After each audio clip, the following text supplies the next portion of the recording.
8 tahun dan sebuah wajah yang tak terlupakan. Tahun 2017, mereka duduk bertiga di warung bakso kecil. 2 siswa SMP berseragam rapi, 1 orang guru dengan senyum hangat.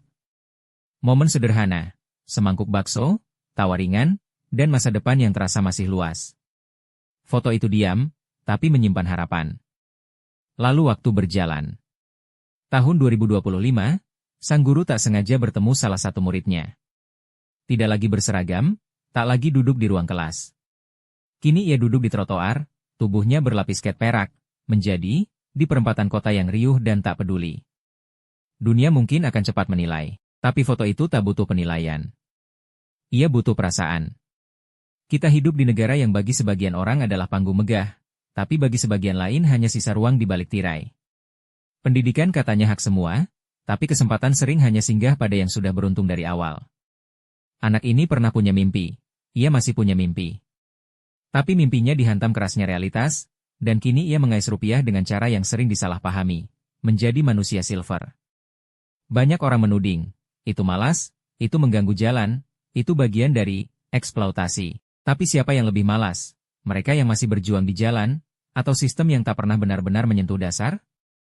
Yang paling menyesakan dari foto ini mungkin bukan cat peraknya, bukan debu jalanan, tapi tatapan si guru. Tak menghakimi, hanya memeluk dengan hadir. Tak banyak kata yang bisa keluar, tapi jelas ada luka di dalam. Bukan malu, bukan kecewa, tapi rasa bersalah sebagai bagian dari sistem yang gagal memeluk semua muridnya secara adil. Seorang guru menanam benih, tapi tak semua benih bisa tumbuh jika tanahnya tandus dan langit tak memberi hujan. Saya ingin bagikan parafrase berikut. Ada saatnya bangsa tak lagi diukur dari deretan pencapaian, tapi dari kepekaan melihat yang tersisih. Barangkali, anak-anak seperti ini bukan gagal. Mereka hanya terlalu dini ditinggal oleh negara. Tapi mereka tidak menyerah. Bukankah butuh keberanian luar biasa untuk tetap berdiri, bahkan di trotoar yang tak memberi jaminan? Anak ini mungkin tidak punya kelas, tapi ia sedang belajar kehidupan. Ia tidak punya meja belajar, tapi ia sedang menghafal cara bertahan. Dan ia tetap manusia, bukan sekadar pekerja informal. Ia tetap layak dipeluk oleh negara dan dihormati oleh masyarakat.